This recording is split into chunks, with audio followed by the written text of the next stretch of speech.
So welcome to conflict and communication.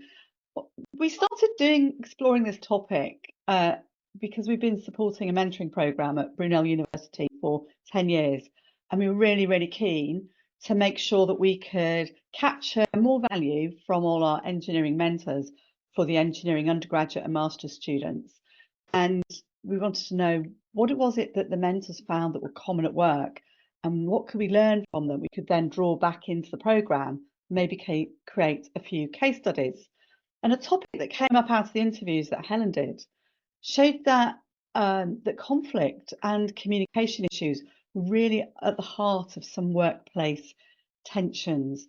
And those were things that we felt we could transform into some useful knowledge and nuggets for the students. So they're seeing that Clifton Strengths isn't just this interesting, curious tool and then not bother using it once the university's invested its time and energy and money in making it available to them. So we're writing a white paper around conflict and communication, and in pulling that together, found some statistics. I was truly astounded to discover that 38% of people, 38% experience interpersonal conflict at work each year. So people are really beginning to locking horns with each other. And when you think about the working population, that's 10 million people. And I don't know about you, but I've found myself at odds a number of times through my career, and it becomes pretty uncomfortable. And that chimp that lives inside my head has an absolute riot. It goes completely bonkers, and it interrupts my thoughts, my sleep, and my general stability. The number of conversations that I've been playing out in my head over the years would have written War and Peace, and I don't know, 10 times over. But what's more staggering is that managers are spending 40% of their time managing conflict. How much does that cost? So I went out and had a bit of a rummage, and according to ACAS, that's £28.5 billion. And I thought, that's a lot of money. In fact, that's a little more than the cost of building the high-speed rail link from London to Birmingham. Which is pretty staggering, isn't it? So conflict really is a fact of life, and we're surrounded by it. It's a rocky road when we're trying to navigate things. And I know that I've been in situations with my managers in the past around how that has really caused me problems. Times when I thought I was doing absolutely the right thing. And there was one of my managers that I had, and he went off on sick leave for a couple of months and left me looking after the projects that I was actively involved in. So I thought this was really my moment to shine. And I I sort of took after he went on leave, and I got a list of all the projects, and I looked at where we were, things that we'd achieved, what we needed to do, and I set about making progress. I'm really outcome focused. I don't know if you're familiar with Clifton Strengths, and you can see mine here. I've got an energy about me, and I want to make a difference in anything and everything that I do. So I didn't know at the time, but I leveraged all of my strengths and piled on in. And I went for meetings, I moved things forward, I got things done. I had an amazingly productive 2 months. So when my boss came back, went in bouncing in for the meeting. I'd written him a really beautiful report. I documented everything that I'd done, and I bounced into his office. Hi, how are you? How's it going? How was the commute? I looked at him and I just thought, doesn't look too bouncy. I know he's been off on sick leave for 2 months, but there was a kind of grimness to his expression. Were the roads bad? The magic roundabout in Swindon, it's pretty bad. And he looked down at the report on his desk and he just went, "What's this?" And I said, "Oh, I thought I would catalogue and share with you what I've been doing, progress, and where we could go next." And lots of energy and enthusiasm. And he went, "This reads like a documentation of all of my failings of the last 12 months." And I just so unexpected. I was expecting a pat on the back. I was expecting amazing work. You've done really well. I can see progress. It's really helpful. And he just the floor just disappeared from under my feet. I was mortified. it's like, and all of that energy that I put into it, all that hard work. And I was just left with this kind of sense of frustration, inadequacy, guilt. I've done the wrong thing. I've upset him. He's come back to work. I was really quite overwhelmed. And then I started thinking, I was like resentment, sadness, irritation, angst. That slide I showed you, like I thought that was all, that was it, locking horns. So I was thinking, what on earth was that all about? And to be honest, to some extent, I still don't know to this day the real nub of it, other than maybe I have been a bit glossing over and really underlying the things that hadn't been done. Why I don't have that particular conversation, because at that point in my career, I didn't have the language to talk about it. But I've had the time to think about it and reflect about it, and in particular, putting this webinar together. So I'm curious that, and I'm also, because I'm output focused and I've got Clifton Strengths responsibility, keen to make sure that I deliver something of value and use for you. So I'm not sure if you're used to Slido, but I thought we'd give it a go this morning. So you can either use your phone to scan the QR code, or just go to your website with slido.com and put in those numbers. And Helen will put them in the chat as well for you. And if anybody's got any problems with it, please just ask a question. And I will come back to those questions in a moment. But I think one of the things we really need to think about in terms as an individual when we experience conflict is to understand what our personal boundaries are. Those might be in terms of our whole psychology. It might be about our core values. Or actually, if you've done your Clifton Strengths, having them really gives you a window on understanding why some frustrations, some conflict, some kind of like, that rubbing of the rough sides of the Velcro together with a colleague, when does that happen? And so those are the kinds of things that we're sort of looking to understand. And I really love using Clifton Strengths to help people understand how they respond, but also to get a sense of how they're wired, because that is what really dictates how much you're impacted, but also how you respond in positive and negative ways. The important thing is that Clifton Strengths enables us, once we've got our own psychology sorted, it helps us to understand about how we respond to others, but also their perspective on life. And it helps us to then think about disagreements and using them in a more constructive way.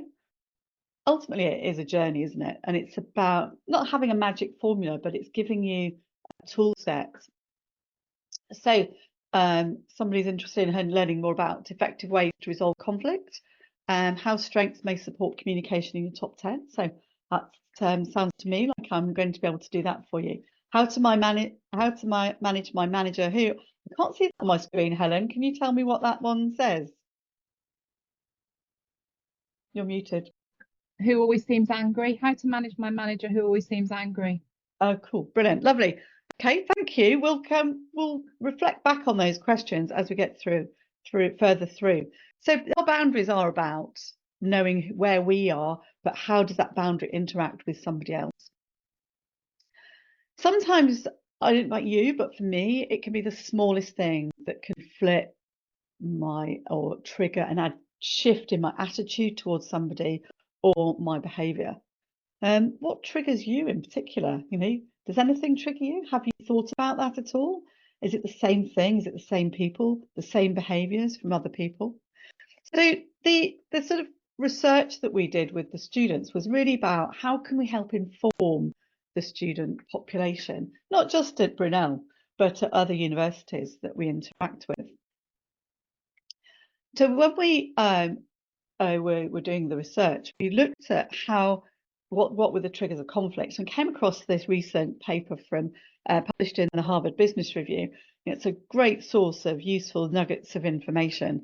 And this was where we discovered and was surprised that communication differences really accounted for significant parts of triggers for conflict. Opaque performance standards was another one, and that came up in our interviews too. And then those others were about unclear expectations. And there are lots of other different pieces around the research that we undertook. So the the mentors on the mentoring program, they're all engineers working in different sectors. And the sort of, when we summarize that, it was about people and their perceptions of a situation and how they responded. People's difference is in their approach to risk, their long-term perspective of so some people think very long-term, other people are very short-term focused. So we have this different attitude towards where we're going to focus and how we're going to prioritize the things that need doing. Another thing that flagged up significantly was how individuals and their egos come forward, whether it's in meetings or just generally in the office space. And there were 2 or 3 mentors in particular that talked about ego and loud characters, people who just like to really take up a lot of space. But other issues, you've mentioned them in the questions, are about the misalignment of expectations between the employee, the team member, and their manager. That could be around misconceptions of the things that you've been asked to do, but also in terms of your commitment to delivering, timescales, people's perceptions and approach to planning. But also, it always comes down to the communication. But also for some people, being given a task rather than ownership of something so they can do it in their own way is what really frustrates them and gives them those concrete boot moments when they're at work. Performance reviews are a real classic, aren't they, about whether you're a big picture person or you're a detail person. If you've got a line manager, I had one once. Well, I was working in an organisation.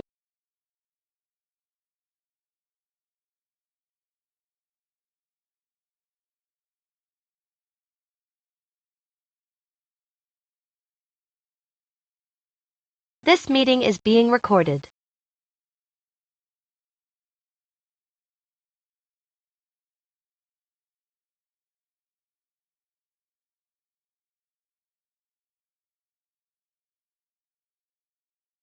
Was somebody who was very detailed, wanted to know the whys and wherefores, the evidence. Why did I want to do that?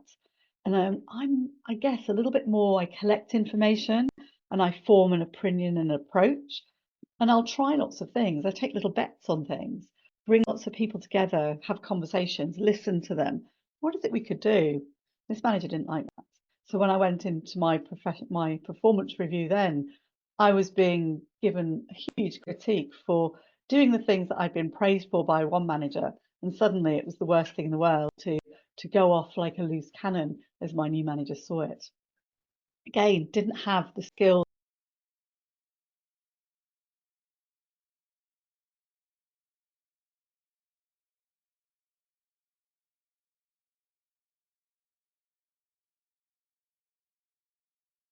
This meeting is being recorded.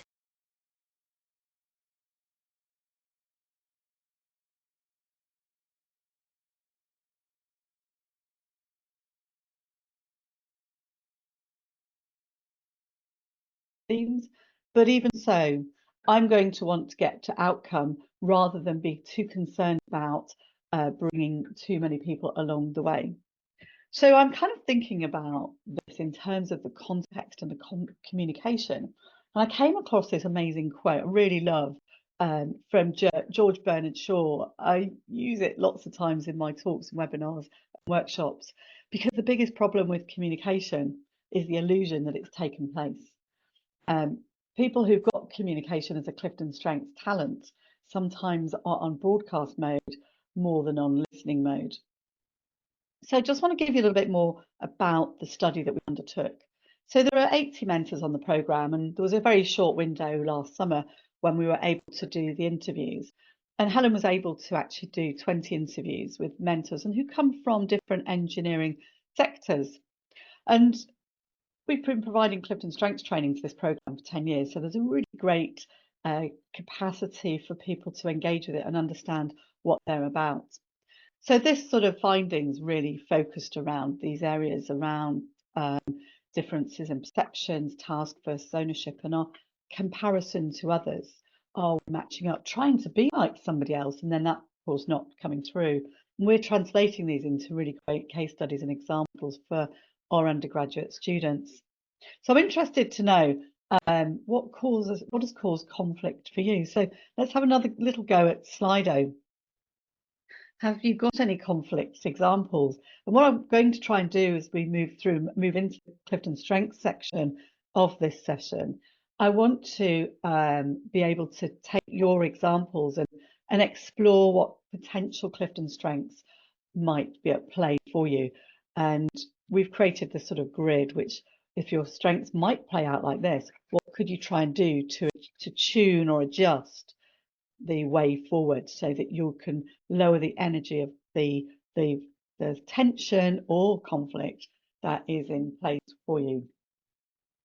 So it's on the same Slido link, and so I'll give you a little bit of time to write in there. I love it when there's lots of fast typers today. Being too direct in conversations, having difference in personal values. Oh, was that? I have a colleague who asks questions, and then what does that say, Helen? Is this on the app or is this on the chat? In Slido. I have a colleague who asks a question and then proceeds to talk over my answer. I hate them. I am not heard. That's a good one, isn't it? So can you imagine that when maybe someone comes piling in late into a meeting and then just starts talking and babbling rather than asking questions and tuning into what's going on. So I've got, for whoever that is, I've got a little framework. I love framework for you to start thinking about how you can then respond to that and maybe take more of a coaching approach. Someone said exactly that. There's another one here, Kat. Jan, the inability to deal with unpleasant emotions. Oh yes, that's some people are very pragmatic. We had a workshop the other day where someone said he was very pragmatic, less emotional, and it is hard for us to talk about emotions and sometimes asking a different kind of question and shifting the basis. So if you'll keep hold of those, Helen, and then when we get into the strengths section, see if we can sort of look at how having a strengths lens on these can really help us to do it. So if you want to give I'll call on you to come back in a moment. So if the interviews with from the mentors, two things really stood out. One of them were conflicts that they'd observed or experienced themselves that were relational, about the different perspectives between people, and the other type was structural, so communication of corporate goals and how they could then, and then the exploration of how they were relevant to individuals, both in their style of working, but also the job and the outcomes they were expected to deliver. But also in understanding performance reviews. There's a lot of organisations who are still doing this annual or maybe biannual performance review where suddenly there's these things get dragged up. You walk into the meeting, you're expecting something that's really like, yeah, you did this really well, and there's maybe a course you could go on, and suddenly it can be small micro things get dragged up, a little bit like the example I gave of the managership that I'd experienced. And then the relational ones were very much about how people show up and behave, and that's an example of the communication styles and being talked over could be considered in somebody's strengths being in overdrive and people not having that sort of filter and two-way communication going on. So the sort of one of the mentors gave us this really great framework that they have for addressing conflict. It might have been more than one, but there was one in particular that really stood out, who really made it clear. And the 3 steps were about, you need to assess a situation, focus on the facts. And this speaks as well to the person who doesn't like the negative emotion piece, is get rid of the emotion, because as soon as emotion starts getting involved in a frictional interaction between people, it starts making it explode and blow up. And then it's very hard to pull it back into a place where it can be discussed in a rational, logical way and give people a way forward. Because as soon as those emotions start feeling beaten and battered up, the chimp in the head starts really taking hold of it, shaking it around, and things become more and more irretrievable, basically, and somebody is likely to leave. And replacing somebody loses skills, experience, but not only that, there's a huge personal cost when we're involved in conflict. So step 2 is being able to step away and manage your emotions and appreciate as well that in that time to other people's perspectives on it. But also once that conversation has taken place and there's been a bit more of a deeper peeling back the layers of understanding, is that it's important to not hang on to things. Make sure that you've written it out, put it in an envelope, ripped it up, burnt it and got rid of it. Because if you don't, it's just going to fester away. And any moment when you're feeling a bit low, you're going to end up getting into that point where that chimp that sits on your amygdala is going to go, ha ha, what have I got here? There's a little bit more fun to be had. And they'll start playing around with it and messing with your head. One of our mentors had this great, we asked them, or rather Helen asked them about why was having an understanding of conflict and communication and a tool like Clifton Strengths really useful for the engineering students and for engineers in general. And this mentor gave us this great quote and said, being prepared for stressful times is especially important.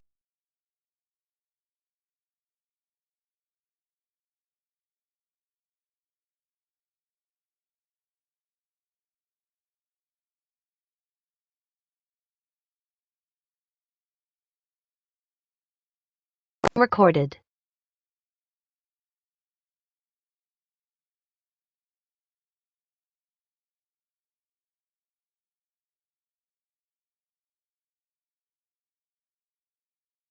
Clearly, they haven't been thinking about the wider problem.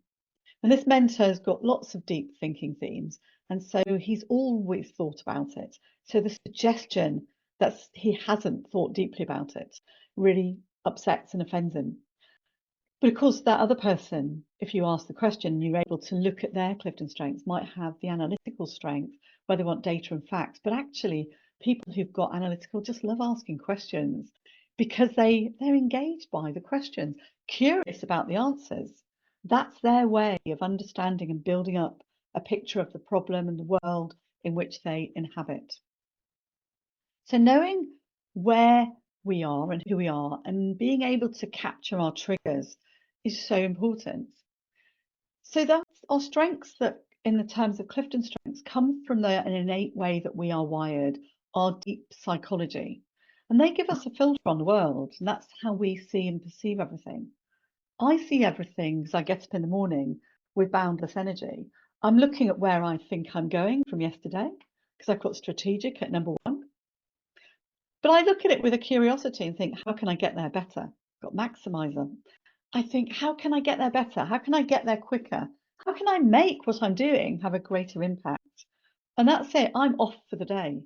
I don't necessarily stop and pause and read the detail in the email that goes all the way down and lays out in clear bullet point proof about why we shouldn't be doing this.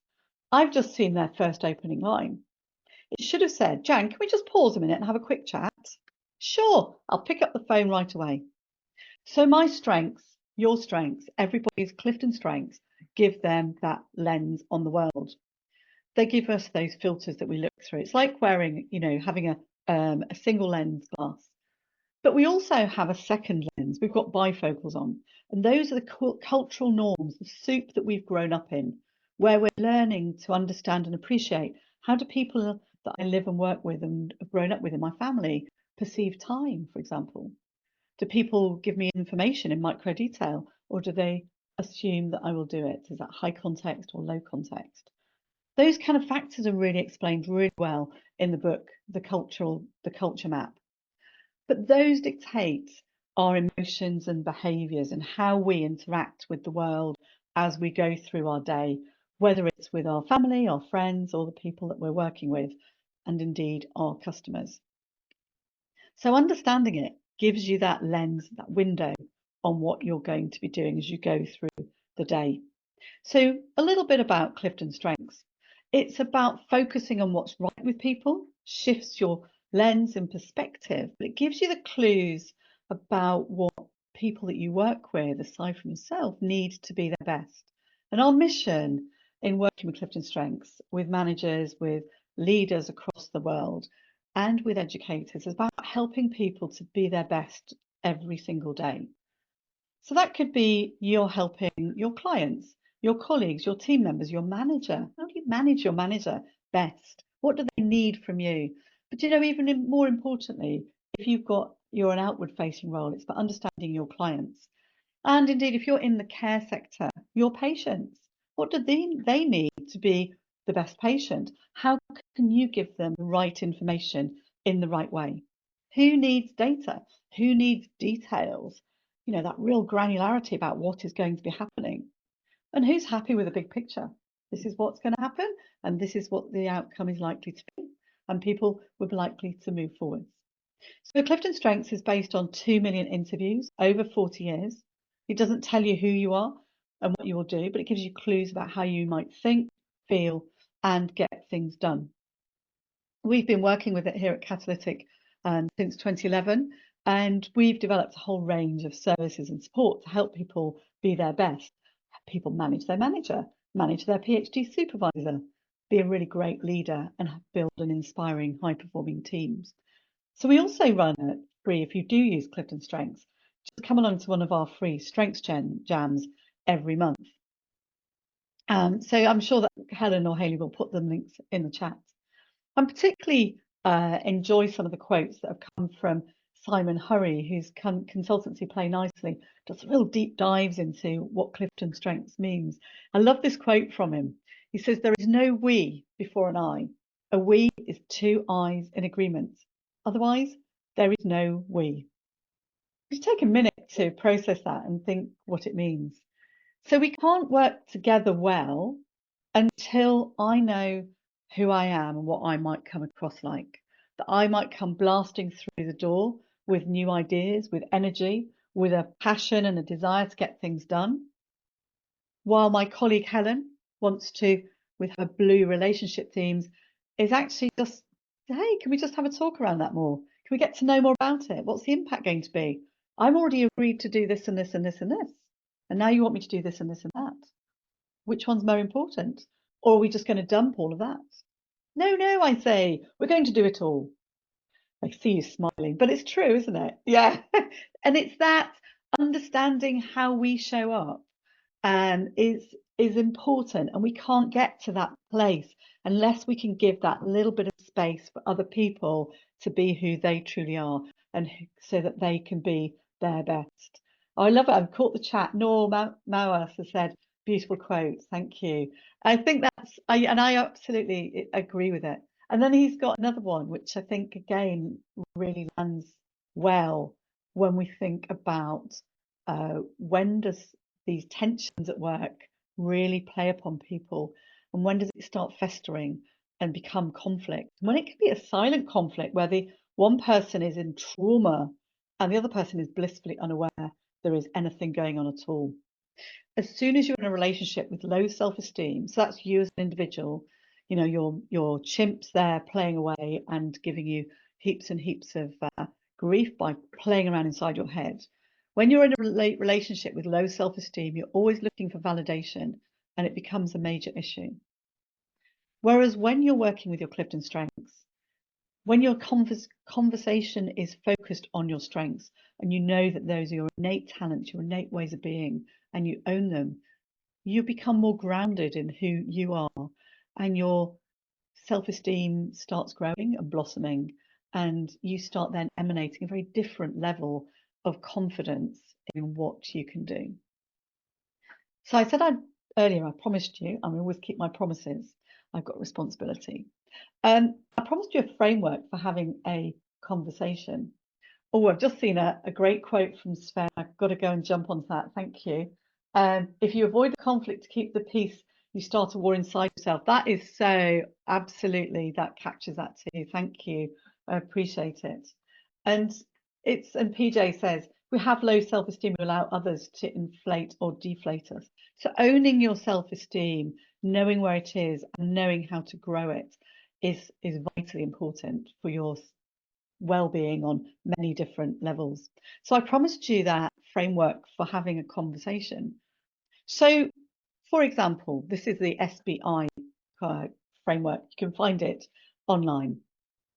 And then you can use this framework about, again, a bit like the advice from the mentor that I showed earlier, which was about depersonalizing things, taking stock, stepping backwards, is for this very specific example. So situation, what was happening? And so if you're the person that needs to have a conversation with somebody, it might be, I noticed in the meeting this morning that this happened. So it's just really a very factual, simple, unemotional statement of what happened. Then talk around the behaviour. X started to talk over somebody. And what was the impact? This happened. And then having that coaching conversation about what it was. So, for example, Saffron, when you came into the meeting this morning late, and then you started speaking over Stephen and dismissed his ideas, that was the behaviour. I noticed that he shut down and didn't contribute after that. That was an impact. And if you have the strengths language at your disposal, hope you have, say, if we think about your talents and strengths, what do you think was happening there for you? Which strengths can you pull on more? Or was the one that was maybe going a little bit rogue for you, shouting out, being a bit loud? You might then hear that conversation that says, yeah, actually, my activator and communication were getting a bit off the rails there, and just it was maybe because I was so late and I didn't sit down to join the meeting, breathe, and absorb the atmosphere that's going on. So you've shifted the conversation and that whole dynamic. So whilst we were creating this, doing this piece of research and writing the white paper, I started thinking about how could I create something that would be useful, a useful addition to the workshops that we do with these undergraduate master students. So I took the 34 Clifton strengths and thought, what might your A strength be showing up like that might cause frustration, friction, irritation with another person or another, if it's in a student working group, in the student group. And so I don't know, can you read this? No, it's too small, Jan. Oh, is it? Oh, there's I'm not sure there's anything I can do to do that. Yes, it might be okay on a big screen, actually. Can anybody read any of those? I'm going to talk through some. Oh, brilliant! Thank you for nodding. So what I was doing here was the and I have to look down at my other screen to see it, to read it myself. So, for example, what might an analytical Clifton strengths, just so that you give you a sense of what that is about. It describes people who just love facts and data and information, and this I kind of alluded to it earlier. Always asking questions, and if you've got a colleague who has analytical high, you will know about it, because they don't worry about the fluff around something. They go straight in, question, question, question. Sometimes it can make you feel a little bit like daunted that you don't have enough information or knowledge. That's okay, because you can, you know that you can go away and find it. But then you need to understand that that person who's asking those questions is just curious. So we can ask people with an analytical to say, I'm really curious about this. I'm fascinated with this. Wow, that's amazing. I wonder. So people within the analyticals, that strength might show up when it's getting into a point of annoying somebody as being over demanding. They might be a bit terse. They might come across as being a little bit rude in the quest for information. And they can just ask really challenging questions. And they might look like someone who might ask questions, but themselves never gets anything done. Depends on the rest and makeup of their profile. So what we say to people who've got analytical is try prefacing your question with a sense of curiosity and not criticism. Don't think that you're trying to torpedo somebody's project or presentation or proposal. It's around keeping your eye on what needs to be done, knowing that getting things done is not necessarily your thing. So people who've got communication, so that's for a thinker. On the next, there are 4 Clifton Strengths domains. So this one is about influencers and relationship builders. So communication is an orange influencing theme. People with communication are great at finding the right words and phrases, about sharing stories, building stories, and sometimes they might find that their communication is a little bit overactive. They might find that they operate with the word, like their mouth and their speaking in a meeting is rather than listening deeply. And so they can really help other people to connect in a meaningful way. I think the relationship building ones are here. So we've got individualization. No, I've got it. Yes, it is there down. It's the third up from the bottom. It's this one here. Oh, no, it's not. I clicked the wrong thing. Oops. So people with individualization are likely to be able to just really see inside individuals. They might spend and waste a lot of time tailoring anything and everything to people, but actually being able to use it, they can customize approaches and they can lend their strengths to other people. Can we just ping back to some of those challenges that people have had, Helen? Yeah. Just give me one sec. And let's see if we can guess what the strengths are at play and how we can help to give a different sense. I have a colleague who asks a question and then proceeds to talk over my answers. I hate them. I think we talked about that before. I thought I had communicated expectations clearly, but apparently not. So that sometimes people will fire off with requirements or demands or set out a work plan for people, and so that is a typical behaviour is with somebody who's got strategic as number one. It's a very fast thinking theme, and people with strategic tend not to focus too much on the details because they know they can always make adjustments as they go forward. And there was a really interesting example where, well, what I've learned to do is if I'm sending a message or a text, typically to one of my family members, I might give them a piece of information or suggest something or ask a question. And I usually run it past my husband and say, is this okay? And then he says, and he'll say, no, you've missed out. You've got to be specific. He says, you need to spell out what it is you think they should be communicating or sharing back on. I go like, okay, thank you. Because so many times my brother or my kids will go, what are you talking about? I know what I'm talking about, but I forget to share the detail with the world because strategic isn't detailed focused. And there was another one in the chat, I think. Oh, people have conflicts within themselves. Yeah, they do, don't they? We can. Yep, sorry, Callum. Yeah, being too direct in conversations or manner. Right, which strengths have you had any thoughts about strengths that might be? Me. Yeah. Oh, I haven't had a chance, no. I like putting you on the spot. You can think about it. Yeah. So sometimes people who are really direct have got a lot of thinking themes or executing themes, and they don't necessarily present information or questions in a way that connects with an individual. And so it can come across as being very abrupt and rude. This needs doing. It might be someone who's got maybe command or self-assurance who just sees as an urgency and something needs to get done. But for those people, so if we look at command in this second one down, you know, you might come across as being this sort of can look like you're being a bit overbearing, dismissive of others, very fixed about these things need to get done. There'll be an urgency. This needs doing, it needs doing now. Well, some people are just going to go, whoa, no chance. I'm already thinking about it. I've already started doing this, this, and this. You've not bothered asking me, so you can just go away and leave me alone. Or they'll just get ignored. So when you've got a strength like command and it gets into overdrive, it's understanding that some people may not have been contributing to a discussion, may already have been thinking about something, and we're just formulating it. If they've got deliberative, then the person who's receiving that direct approach might be the kind of person that loves anticipating what the risks might be, but they won't come back to you until they're really sure that they've got the right piece of information in mind.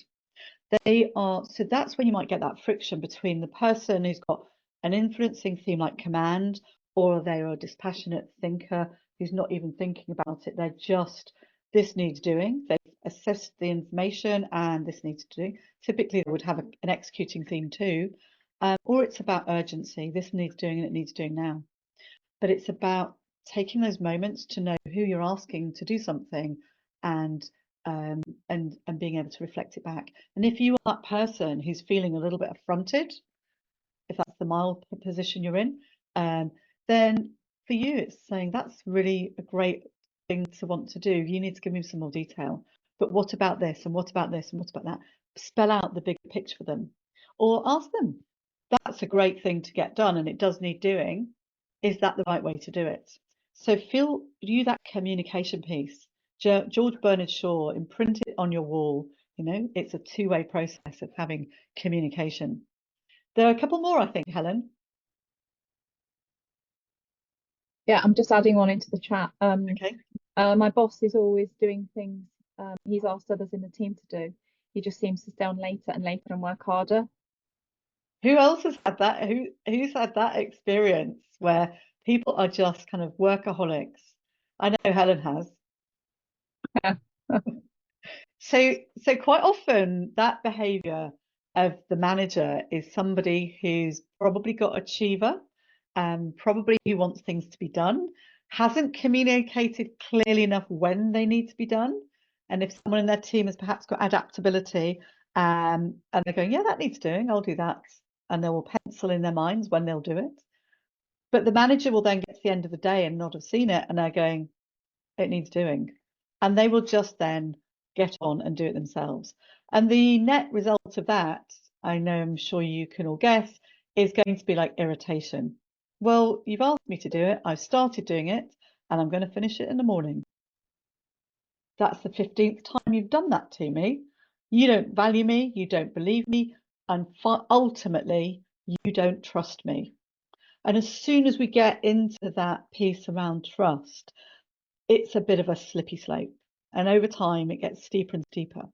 But it also undermines the self-esteem of the person who's being asked to do something by the manager.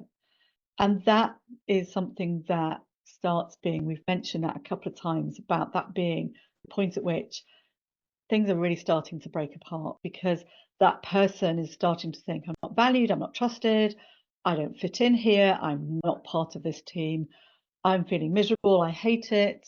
And it's this spiral downwards into I'm wearing concrete boots. Every time I go into work, it's a trudge up every single step. So it's around, it can be a really tough place. So knowing that as a manager, as a leader, that you have Clifton strengths that are likely to push you to want to get things done, to be ticking things off the list, whether it's your list or the team's list, is a really important part of your own self-awareness. A similar executing theme that causes friction is the dominant, is when restorative is a high ranking theme for somebody. So restorative is about problem solving. People with restorative typically can be perfectionists, always wanting to make things better. Well, they have this amazing kind of set of laser eyes that see all the things around them that are not working. This could be better, this can be fixed, this is rubbish. And they can become really hypercritical of anything and everything, and people as well. But actually, when we can turn that restorative and focus on the power and edge of it, we start being able to see how that person is incredibly valuable in analysing the situation. It's hugely powerful when you pair it with something like strategic, which is the big picture. We're going over there, we're changing direction. Happy to change direction. Actually, having somebody with restorative alongside to tell me what's wrong and what could be fixed helps me to navigate where we're going. Having restorative in a team within a team high can be great, but also having the conversation about, or the system and process, and it's an executing theme, so they're like systems and processes, to understand how to collect all those many things they've seen that are wrong and prioritize them. Helping somebody pair with somebody with restorative with the analytical, asking the questions. Hey, great things you found. Let's ask more questions. Let's get the data. Then pair that with somebody with input. Let's go and find that information and data. And then what's the impact on people going to be? Bring in a few people with relationship themes. And then it's, of course, like the achievers are like, let's just get this done as well. So it's about having team members understand where they are. So we do workshops where we help people work with a sheet around building partnerships, understanding how they can plug different Clifton strengths together to get things done, and having a really constructive conversation about how things might go right or wrong. Anything else, Helen? There's a couple of things actually. Sven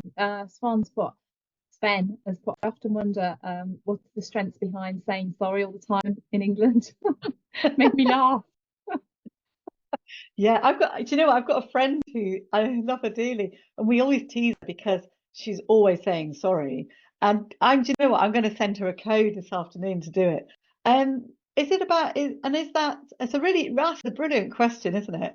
About, Evie, I know you're a strengths coach. Have you got any insights into who says sorry in Britain all the time?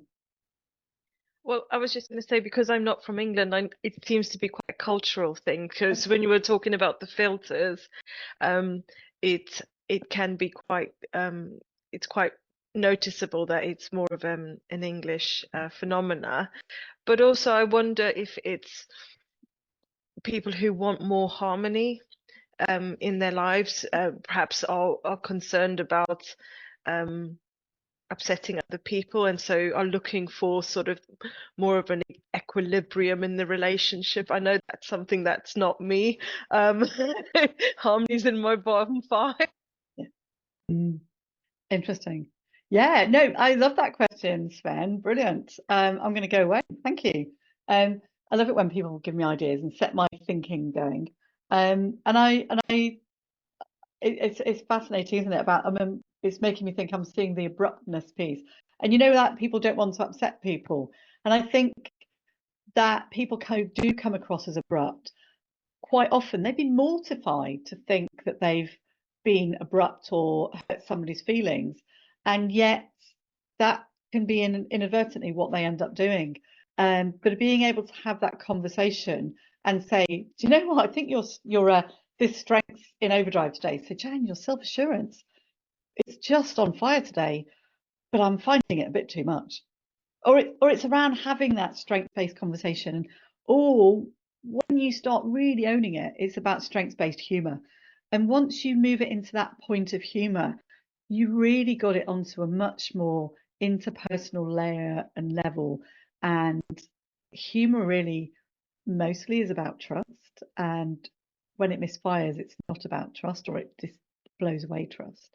So and Sven is German often. Yeah, there's a couple more comments, Jan. One's we also wired to fix help, but the minute we are creating a response to someone, that internal dialogue stops us listening effectively. So we're also wired to help, but the minute we are creating a response to someone, that internal dialogue stops us listening effectively. Yeah. That's an interesting thought. That's really good. You know, that just reminds me and about this really great this book from Oscar Trimboli, How to Listen, but he also runs the Deep Listening podcast, and there's a free assessment on there. So anyone who's working with other people, I really urge you to go to Oscar Trimboli's Deep Listening. Just Google it, you'll find it. And he has the 4 listening villains, and being aware of your listening villain, who is literally just going to start going rampant once you're getting into that situation. It's just really, really good. There's 7 more messages in the chat. So, what is the strength? Oh yeah, you've seen that one. Yeah, I think we've covered them all. Yeah, wonderful. So I hope that's been giving some interesting insights and thoughts around conflict, but how you can use Clifton Strengths as a tool to be able to sort of navigate your own way through the world and give yourself a nicer, smoother, more joyful journey. Being able to have a joyful journey through life is something that I think we would all aspire to, and hopefully we get glimpses of it in the day. And there's let me just read this comment here. Sometimes being a listener and producing no reaction is favoured by people who don't know how to manage a conflict. It's not because of carelessness, but it's because the conflict in its nature is a cloud with no clear vision. That is lovely. Thank you, Nor, for contributing that. It is sometimes hard to know how to get traction, a bit like strangling a jelly. And I think that's where the mentor who gave us that phrase about being able to be logical and get the facts out is really, really super important. So if you are interested in, the white paper is coming together nicely. So please put in the chat if you would like to be put on the mailing list for it. We will also, if you're interested in talking around how you can use and engage with Clifton Strengths in your work, your business, or your life, please just book a discovery call, and Helen or I will be able to give you some more insights into how you could do that. We've got another question here. What do you do with the person who doesn't see the actual reality of situations, only believe their own narrative? What do you do? That's a good question. Big question. What do you believe?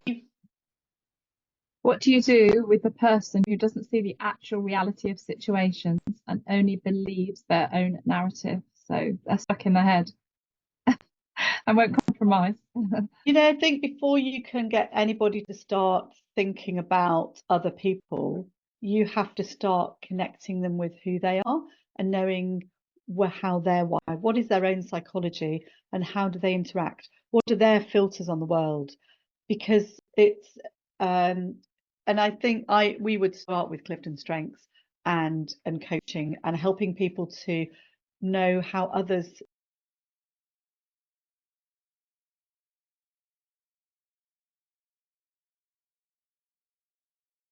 This meeting is being recorded.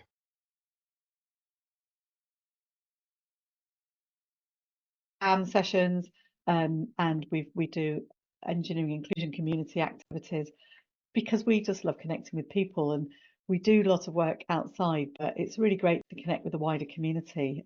This is a legacy from lockdown, and I think it's one of the benefits that we've had is being able to host book groups with people, but also just work and connect with people who are involved in helping other people be better people and live a more joyful life. So I hope that you found this been a useful time and investment of your morning, an hour from your morning. It's been great, and I really value those great, insightful, deeply provoking questions that you've put to us. And I hope I've done a really good job in answering them for you and been able to give you a good experience. Thank you very much for participating. Bye.